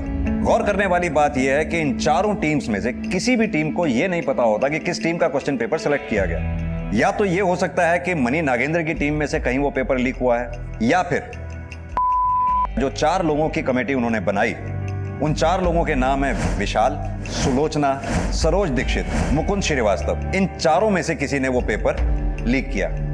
3rd स्टेज, अगर यहां भी नहीं हुआ तो हो सकता है प्रिंटिंग प्रेस के किसी एम्प्लॉय ने वो पेपर लीक किया। अगर ये सब यहां भी नहीं हुआ तो हो सकता है बैंक के लॉकर से लेकर एग्जामिनेशन सेंटर में स्टूडेंट्स तक पहुंचने के बीच में वो पेपर लीक हुआ। हमें हर एंगल को बहुत अच्छी तरह से इन्वेस्टिगेट करना होगा, कोई भी एंगल हम अनछुआ नहीं छोड़ सकते। सर 4173 सेंटर्स, पेपर सेट और सिलेक्ट करने वाले टीम के मेंबर्स, प्रिंटिंग प्रेस और ऊपर से सस्पेक्ट स्टूडेंट को बैक ट्रैक करना, इतना सा त्यागी ये काम मुश्किल जरूर है, लेकिन हमें देश भर के 12,73,000 स्टूडेंट के फ्यूचर को संभालना है। हमें हर स्टूडेंट को ये भरोसा और विश्वास दिलाना होगा कि बोर्ड के अंडर जो भी एग्जाम कंडक्ट होते हैं वो फेयर होते हैं, किसी भी गड़बड़ करने वाले को बख्शा नहीं जाता है। देखिए, हमने ज्योति के बॉडी से पॉइजन फ्लश आउट कर दिया है, लेकिन उसने पॉइजन इतना ज़्यादा पिया हुआ था कि हालत अभी भी क्रिटिकल बनी हुई। वी होप कि उसे जल्दी होश आ जाएगा। पेपर लीक होने के बाद जहां एक तरफ स्टूडेंट्स, मीडिया और आम जनता स्टूडेंट्स के साथ होने वाली नाइंसाफी की गुहार लगा रही थी, वहीं उस सब के बीच ज्योति जिंदगी और मौत से लड़ रही थी और क्राइम ब्रांच लीक पेपर खरीदने वाले स्टूडेंट्स को बैक ट्रैक करने के साथ साथ उस सिरे से भी इन्वेस्टिगेशन कर रही थी जहां से इकोनॉमिक्स का क्वेश्चन पेपर सेट किया गया था। और इस सब के बीच एक और चौंकाने वाली खबर सामने आई।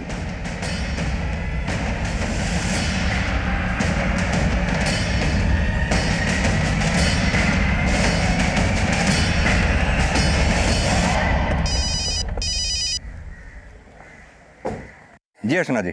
सर आज 10th बोर्ड का मैथ्स का पेपर भी लीक आउट हो गया। क्या?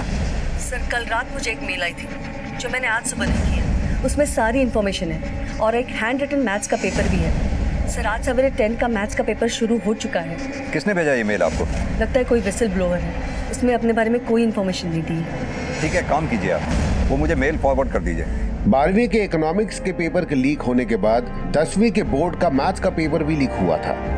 इस मुद्दे को मीडिया फिर से हाइप करने लगी थी और क्राइम ब्रांच का प्रेशर दोगुना बढ़ गया था। त्यागी, 10th के बोर्ड का मैथ्स का पेपर भी उसी तरह हाथ का लिखा हुआ है जैसे 12th के बोर्ड का इकोनॉमिक्स का पेपर था। दोनों की हैंडराइटिंग भी सेम सी लगती है। एक काम करो, हैंडराइटिंग एक्सपर्ट से ये टैली करवाओ और जिस आईडी के डायरेक्टर को वो मेल भेजा गया था, उसका आईपी एड्रेस चेक करवाओ। हो सकता है ये विसल ब्लोअर ये भी जानता होगा इस पेपर को लीक करवाने में किसका हाथ। सर हो सकता है कि वो कुछ जानता हो, लेकिन मैंने चेक किया कि 12th इकोनॉमिक्स के पेपर की तरह 10th का मैथ्स का पेपर भी कई सोशल मीडिया ग्रुप्स पे सर्कुलेट हुआ है। कहने में खेद है कि इस साल 10th और 12th दोनों बोर्ड एग्जाम्स के पेपर लीक हो चुके हैं। मामले की गंभीरता को समझते हुए national certificate of secondary education ने अगले महीने दैट इज 2 मई को 12th के इकोनॉमिक्स का री एग्जाम लेने का फैसला किया है। मैंने तो इतने अच्छे से एग्जाम दिया था पापा, मेरी तो कोई गलती भी नहीं है, फिर इनकी गलती की वजह से मैं क्यों वापस एग्जाम दूं? देखो पारस, ये वक्त ये बातें सोचने का नहीं है। मैं कहता हूं तुम री एग्जाम की तैयारी फिर से शुरू करो ना, ये एग्जाम भी अच्छा जाएगा। पापा मैं जब तक री एग्जाम के रिजल्ट का वेट करूंगा तब तक यूएस के कॉलेज के एडमिशन की डेट निकल जाएगी और मेरे यूएस जाके पढ़ने का ड्रीम ही रह जाएगा। देखो पारस, जो चीजें अपने हाथ में नहीं है उन्हें लेकर परेशान नहीं होना चाहिए। इंडिया में भी अच्छे कॉलेजेस है, अच्छी यूनिवर्सिटीज है। यहाँ पढ़ के क्या होगा पापा? 12th का नहीं 10th के मैथ्स के एग्जाम का भी पेपर लीक हुआ है और क्या पता 12th के इकोनॉमिक्स के री एग्जाम का वापस लीक हो जाए, या कुछ फेयर नहीं है पापा। पारस मैम लेकिन 10th का मैथ्स पेपर भी लीक हुआ है और आप सिर्फ 12th का री एग्जाम करवा रहे हो। हमने इस बारे में विचार किया था, लेकिन 10th स्टैंडर्ड के स्टूडेंट्स पास होकर किसी न किसी स्कूल में कैरी फॉरवर्ड हो जाते हैं। इसमें उनके करियर में कोई फर्क नहीं पड़ता, इसीलिए हम उन स्टूडेंट्स को दोबारा से एग्जाम का प्रेशर देके उन्हें परेशान नहीं करना चाहते। लेकिन 12th का एग्जाम स्टूडेंट्स के लिए लाइफ चेंजिंग होता है। स्टूडेंट्स जिंदगी के ऐसे चरण में होते हैं जहाँ किसी के साथ भी कोई नाइंसाफी नहीं होनी चाहिए। इसलिए बहुत सोच समझने के बाद हमने ये फैसला लिया है कि सिर्फ 12th का इकोनॉमिक्स का री एग्जाम लिया जाएगा।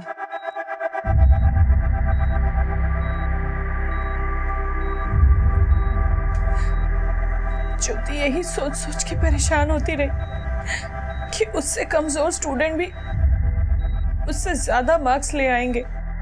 अगर वाले पहले ही बता देते कि वो इकोनॉमिक्स का री एग्जाम करवाने वाले हैं तो शायद ये ऐसा कदम कभी नहीं उठाती। दिस इज रियली शॉकिंग कि हर डिपार्टमेंट में रेप्यूटेड स्टाफ होता है, इतनी सिक्योरिटी होती है, क्वेश्चन पेपर लीक होना पॉसिबल ही। सर इकोनॉमिक्स का री एग्जाम है, हमें 1 महीने का क्रैश कोर्स करवा दीजिए इकोनॉमिक्स में। पता नहीं अगर री एग्जाम पेपर टफ कर दिया तो हमें बहुत डर लग रहा है। देखो घबराने की कोई जरूरत नहीं है, जो पिछली बार पढ़ा था वही फिर से रिवाइज कर लो। बट सर इस बार का इकोनॉमिक्स पेपर बहुत अच्छा गया था मेरा, पता नहीं अगली बार क्या होगा। देखो बी कॉन्फिडेंट मोना, एक काम करो तुम लोग शाम को मेरे घर आ जाएगा, मैं तुम्हें एक्स्ट्रा क्लासेस दे दिया करूँ। Okay thank you sir.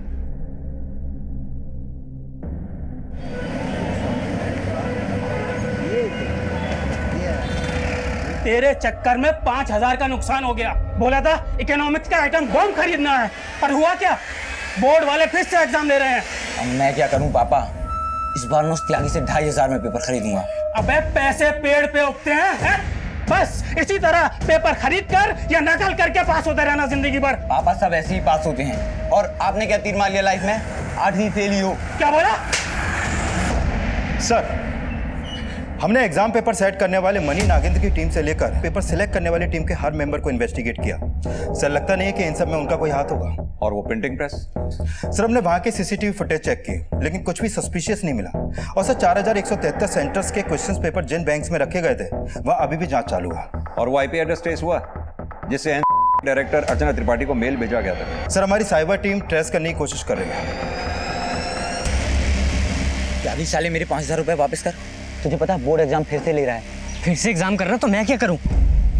पैसा वापस नहीं करूंगा। अगर पैसे वापस नहीं करेगा ना तो री एग्जाम की पेपर मुझे फ्री में देना होगा। गाँव बसा नहीं, लुटेरे पहले आ गए।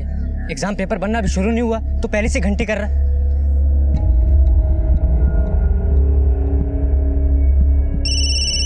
हाँ बोलो। 12वीं इकोनॉमिक्स का हैंड रिटन क्वेश्चन पेपर ही नहीं बल्कि प्रिंटेड क्वेश्चन पेपर भी लीक हुआ है। Printed question paper? हाँ सर, कई सारे स्टूडेंट्स ने आपस में प्रिंटेड क्वेश्चन पेपर भी शेयर किया है। मुझे एक स्टूडेंट से एक प्रिंटेड क्वेश्चन पेपर की फोटो मिली है जो मेरे मोबाइल में पड़ी हुई है, मैं आपको फॉरवर्ड करता हूँ सर। ठीक है भेजो मुझे। मतलब पहले ये प्रिंटेड पेपर लीक हुआ, उसके बाद वो हैंड रिटन क्वेश्चंस लीक हुए? सर ऐसा हो सकता है, लेकिन फिलहाल ऐसा लग नहीं रहा। सर मैंने चेक किया 12th इकोनॉमिक्स के प्रिंटेड क्वेश्चंस पेपर 2 अप्रैल की सुबह एग्जाम शुरू होने से करीब 1 घंटे पहले ही सोशल मीडिया पर सर्कुलेट हुए, जबकि हैंड रिटन वाला पेपर एग्जाम के 2 दिन पहले से सर्कुलेट हो रहा है। अब तो आगे की इन्वेस्टिगेशन से साफ होगा कि पहले प्रिंटेड वाला लीक हुआ या फिर हैंड रिटन वाला पेपर। त्यागी के 4173 सेंटर्स हैं, हो सकता है इसमें एक नहीं, एक से ज्यादा गैंग का हाथ। लेकिन सर अभी तक हमारे पास एक गैंग का भी कोई लीड नहीं है, और ऊपर से ये दूसरा।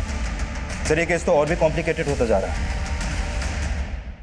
इस प्रिंटेड पेपर में का सेंटर कोड है, पता करो कौन से सेंटर का कोड है। Okay sir.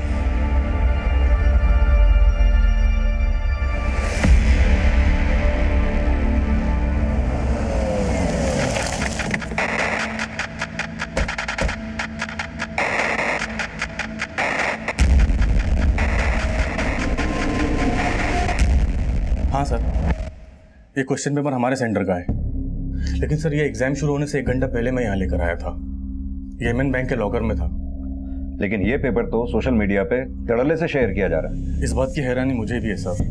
हमें एग्जाम वाले दिन ही ये पेपर बैंक से विड्रॉ करने की इजाजत होती है। सभी सील्ड पैक थे।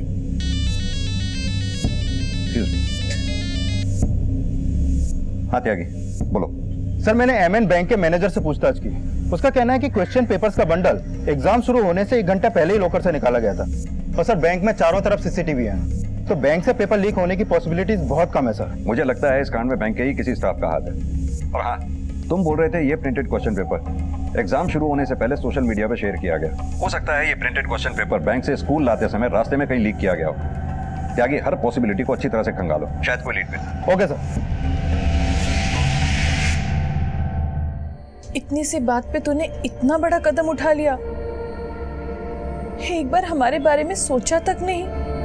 अरे लाइफ में हमें कितनी सारी मुश्किलों का सामना करना पड़ता है, झूठ, अन्याय, सब कुछ सहना पड़ता है, मगर इसका मतलब ये तो नहीं कि इन सब से हार मानकर हम आत्महत्या कर लें।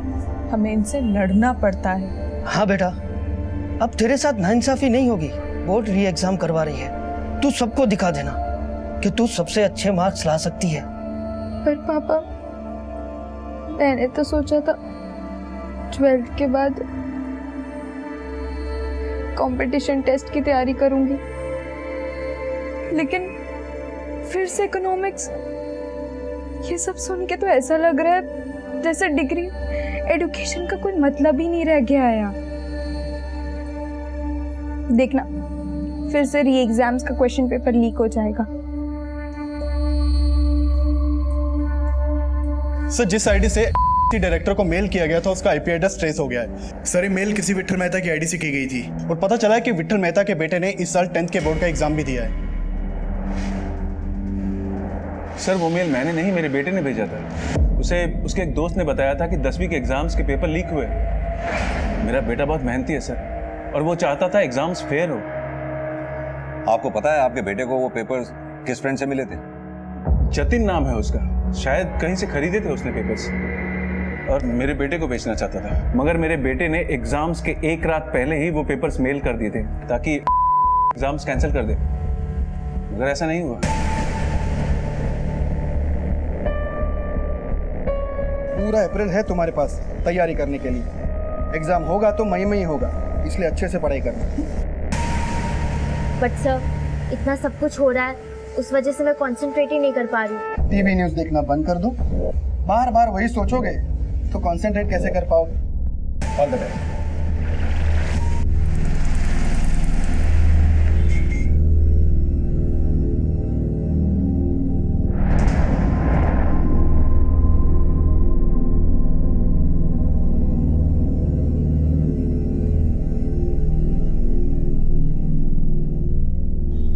पापा मैं जानता हूँ आप सोच रहे हैं कि मैं री एग्जाम की तैयारी क्यों नहीं कर रहा हूँ, लेकिन मैंने सोच लिया कि ना मुझे री एग्जाम देना है ना आगे पढ़ना है। क्या फायदा है ये सब करके? मैं बस आपका बिजनेस संभालना चाहता हूँ पापा। बिना पढ़े।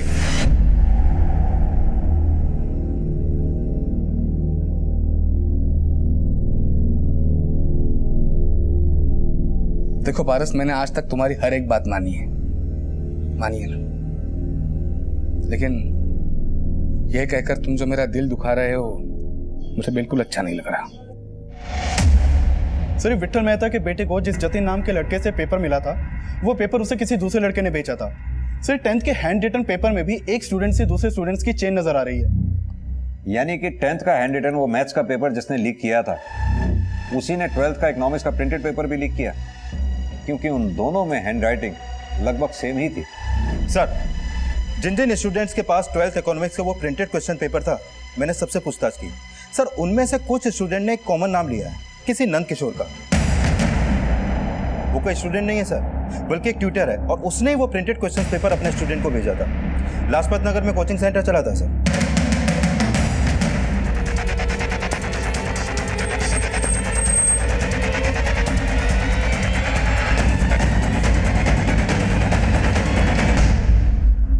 मैंने अपने स्टूडेंट से पैसे लिए थे सर। उनसे कहा था कि एग्जाम के 1 घंटा पहले उन्हें क्वेश्चन पेपर दे दूंगा, लेकिन सर मैंने सिर्फ अपने स्टूडेंट्स को भेजा था सर। लेकिन तुझे वो पेपर मिला कहाँ से?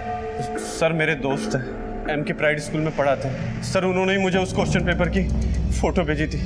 नाम बोल उनका। सर, नंद किशोर ने हमें बोला था कि वो हमें 2 लाख रुपए देगा, इसीलिए सर। नंद किशोर के अलावा और किस किस को बेचा वो क्वेश्चन पेपर? सर जी, उसके अलावा और किसी को नहीं दिया।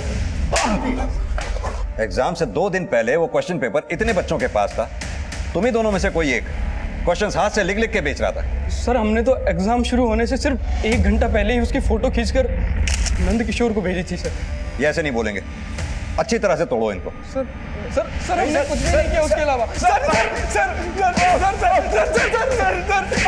सर, वो तीनों भी वही कहानी बोल रहे हैं, और उनमें से किसी की भी हैंड राइटिंग उस हैंड रिटन वाले पेपर से मैच नहीं करती है। मैंने सबके मैसेजेस भी चेक किए, और सर ऋषि और रोनित ने एग्जाम शुरू होने से 1 घंटे पहले ही नंद किशोर को सिर्फ प्रिंटेड पेपर का फोटो भेजा था। यानी कि उन हैंड रिटन क्वेश्चंस को लीक करने वाला कोई और ही है। सर, मुझे भी यही लग रहा है, क्योंकि ये हैंड रिटिंग वाला ही पेपर सबसे ज़्यादा सर्कुलेट हुआ था। सर, अभी तक हम 100 से ज़्यादा स्टूडेंट से क्वेश्चनिंग कर चुके हैं, और उन सबको वो पेपर किसी ना किसी दूसरे स्टूडेंट से मिला है, और वो स्टूडेंट इसी बात का फायदा उठा रहा है। मतलब सर? मतलब ये त्यागी, अभी तक तुमने जितने भी स्टूडेंट्स को इंटेरोगेट किया है, हो सकता है उन्हीं स्टूडेंट्स में से कोई स्टूडेंट ऐसा हो जिसने वो क्वेश्चन पेपर किसी बाहर वाले से खरीदा हो, और अब वो खुद को बचाने के लिए किसी दूसरे स्टूडेंट का नाम दे रहा हो। पॉसिबल है सर। सर, जितने भी स्टूडेंट्स हमारी रडार में हैं, हम उन सबका और उनके पेरेंट्स का बैकग्राउंड चेक करवा रहे हैं, लेकिन किसी के भी खिलाफ अभी तक कुछ भी नहीं मिला सर। त्यागी, स्टूडेंट्स जितने भी स्टूडेंट्स का नाम सबसे ज्यादा ले रहे हैं, यानी कि ऐसे स्टूडेंट्स जिन्होंने अपने दोस्तों में वो पेपर सबसे ज्यादा सर्कुलेट किया, उनकी लिस्टिंग करो, उनकी डिटेल्स मुझे दो। री एग्जाम्स होने में 20 दिन बचे हैं, और हमें उन 20 दिनों के अंदर ही इस केस को सॉल्व करना होगा।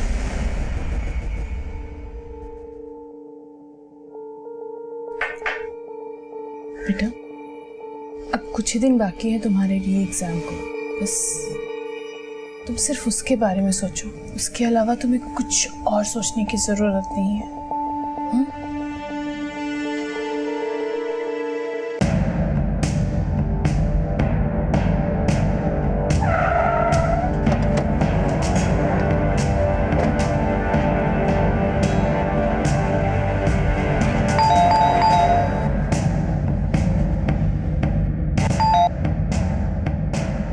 जी बोलिए, आप लोग कौन है? पुलिस। ये सुरेंद्र त्यागी यहीं पे रहता है ना? जी हाँ, यहीं रहता है, मेरा बेटा है। बुलाइए उसको। लेकिन वो तो घर पे आई नहीं। फोन लगाइए उसको। जी, फोन अंदर पड़ा, मैं लगाता हूँ।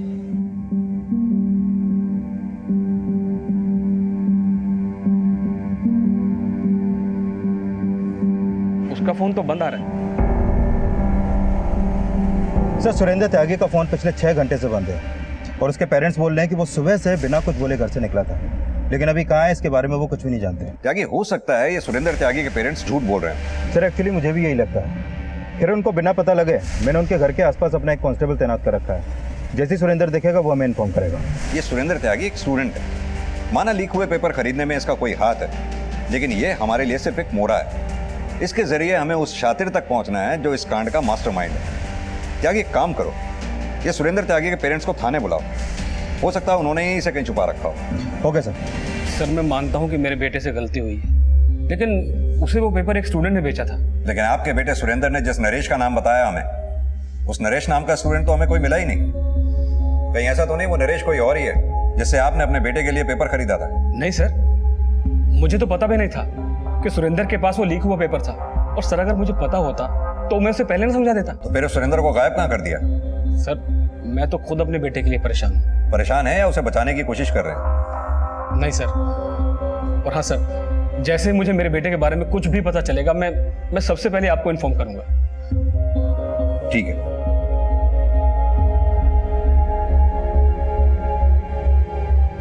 त्यागी, सिर्फ सुरेंद्र ही नहीं, इसके फादर की भी पूरी डिटेल्स निकालो। हो सकता है इनके कॉन्टैक्ट में कोई ऐसा हो जिससे इन्होंने सुरेंद्र के लिए वो क्वेश्चन पेपर खरीदा हो। हाँ बोलो मोना। सर प्लीज मेरी हेल्प कीजिए प्लीज। पापा बोल रहे कि मैं री एग्जाम ना दूं। क्यों? सर वो मेरी शादी कराना चाहते। शादी? हाँ सर, मैंने उन्हें पहले भी मना लिया था कि मैं पास होंगी तो वो मुझे कॉलेज में भी पढ़ाएंगे, लेकिन जब से ये री एग्जाम का अनाउंस हुआ है तब से वो पढ़ाई लिखाई में बिलीव ही नहीं रहा उनको। सर प्लीज मेरी हेल्प कीजिए, मुझे शादी नहीं करनी। देखो देखो मोना, तुम टेंशन मत लो, मैं तुम्हारे पापा से बात करूंगा। Thank you sir.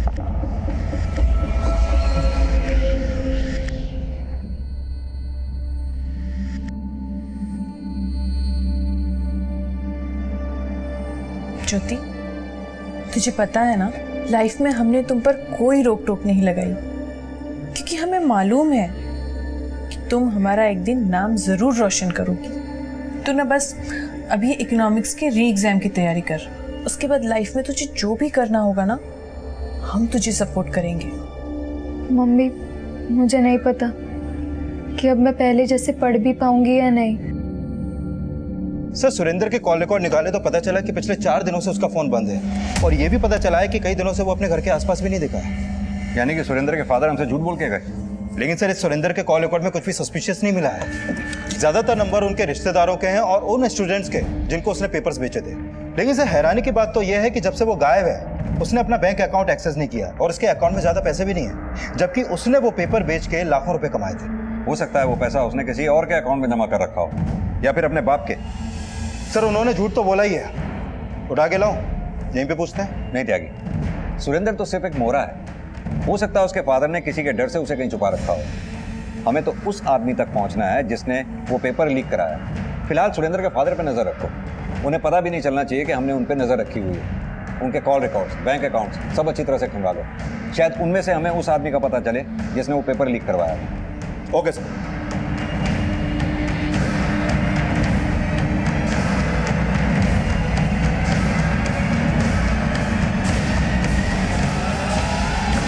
सर मैंने सुरेंद्र त्यागी के फादर अजय त्यागी का बैंक अकाउंट चेक किया।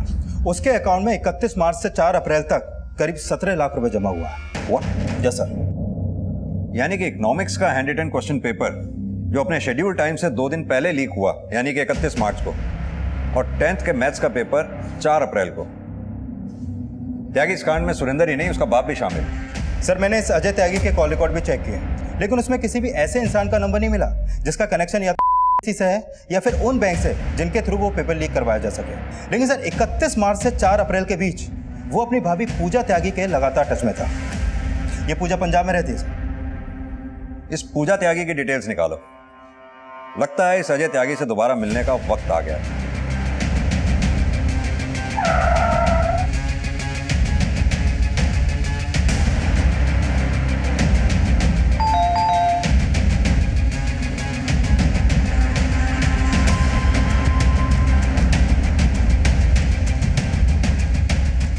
सर वो पैसा पेपर लीक स्कैम का नहीं था, मैंने कई लोगों से अपना उधार वापस लेना था। अब तेरा उधार हम चुकता करेंगे। सीधी तरह से ये बता, तेरी शय पे तेरा बेटा क्वेश्चन पेपर बेच रहा था ना? मुझे नहीं पता सर। मैंने बोला ना, सीधी तरह से बता, तेरा बेटा सुरेंद्र है कहाँ? मुझे नहीं पता सर। ये ऐसे नहीं बोलेगा, अच्छी तरह से तोड़ो उसको।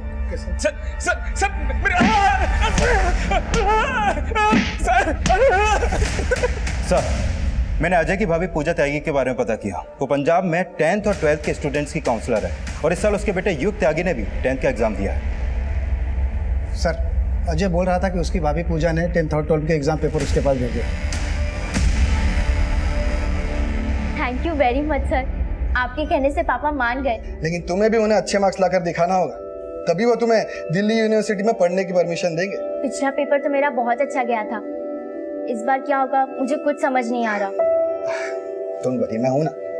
मैंने तुम्हारे लिए कुछ नोट्स तैयार किए, चल बताता हूं।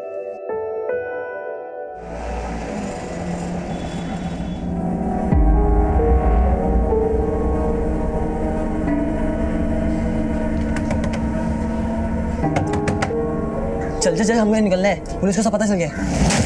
एक मिनट।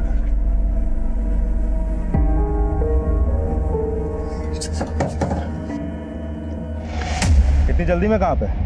युग बेटा, तेरी मम्मी तो पहले ही पकड़े जा चुके हैं, अब तुम दोनों भी नहीं बच पाओगे।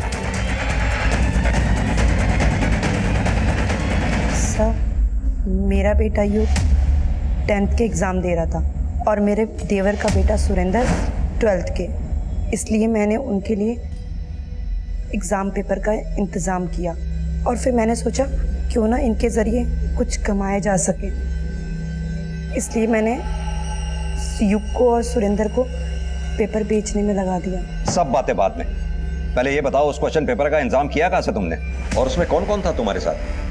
पिछली बार तो मेरा एग्ज़ाम आपकी वजह से बहुत अच्छा गया था, लेकिन इस बार मुझे थोड़ा डर लग रहा है। क्या आप ये एग्ज़ाम के पेपर नहीं निकलवा सकते? सर, पिछले 3 साल से मैं एग्ज़ाम का सुपरिटेंडेंट हूँ। मुझे पता था कि एग्ज़ाम शुरू होने के एक हफ्ता पहले ही सभी सब्जेक्ट्स के क्वेश्चन पेपर बैंक लॉकर में लाके रख दिए जाते हैं। 30 मार्च को जब 12th के कंप्यूटर साइंस का एग्ज़ाम था, तब मैं कंप्यूटर साइंस का पेपर लेने बैंक गया था। देखिए, मैनेजर सर तो अब तक आए नहीं है। लेकिन 1 घंटे में एग्ज़ाम शुरू हो जाएंगे, मैं वेट नहीं कर सकता। 1 मिनट, मैं सर से बात करता हूँ। हाँ, हेलो सर। सर, उस दिन बैंक मैनेजर लेट आया था और कैशियर हमें लॉकर रूम में ले गया था, और कैशियर ने जब लॉकर खोला तो उसे बिना पता चले 12th के कंप्यूटर साइंस के पेपर के साथ मैंने 12th का इकोनॉमिक्स और 10th के मैथ्स के पेपर के एक बंडल भी निकाल लिए थे। उस पियोन और क्लर्क को मालूम था कि 30 मार्च को तूने बैंक के लॉकर से उस कंप्यूटर साइंस के पेपर के साथ साथ 12th के इकोनॉमिक्स का और 10th के मैथ्स का पेपर भी निकाल लिया था? जी सर। सर, हम लोग बहुत सालों से साथ में काम करते हैं। स्कूल पहुंचने के बाद 12th इकोनॉमिक्स का बंडल मैंने जोगी और दिलीप को दे दिया था और 10th के मैथ्स का बंडल अपनी गाड़ी में रख लिया। सर, मेरे कहने पर दिलीप और जोगी ने 12th इकोनॉमिक पेपर के बंडल की सील खोली, क्वेश्चन पेपर की फ़ोटो खींची और मुझे सेंड करी। सर, फिर मैंने दिलीप और जोगी को फ़ोटो डिलीट करने के लिए कहा और फिर घर आकर मैंने 10th मैथ्स के पेपर की फ़ोटो खींची। सर, मुझे पता था कि क्वेश्चन पेपर में सेंटर कोड भी है,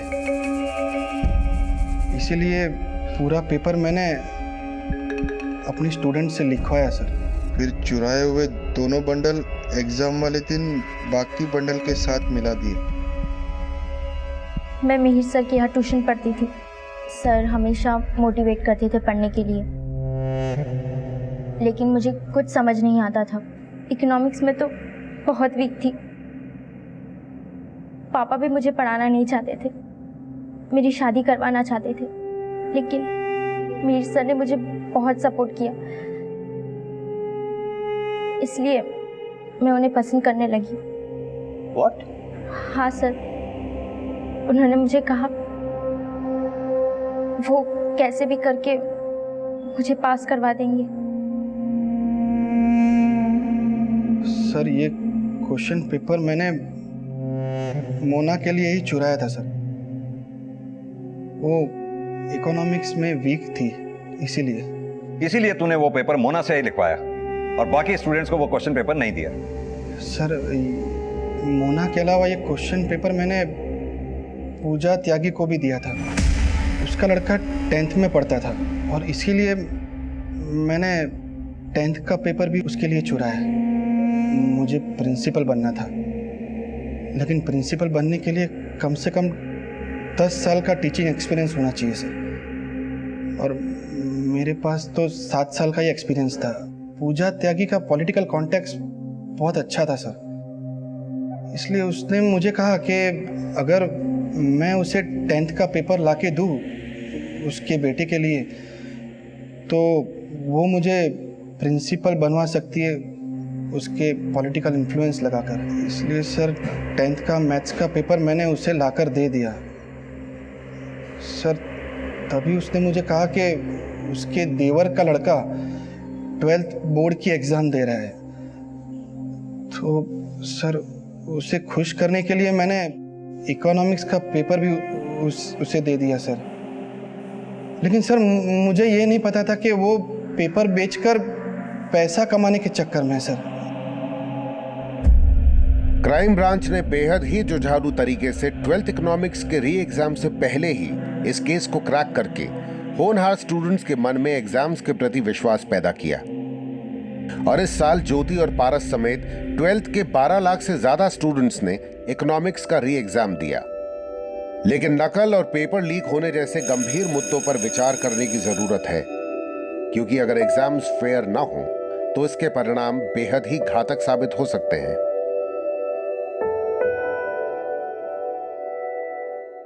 क्राइम पेट्रोल के ऐसे ही मजेदार एपिसोड्स देखने के लिए हमारे चैनल को सब्सक्राइब करें।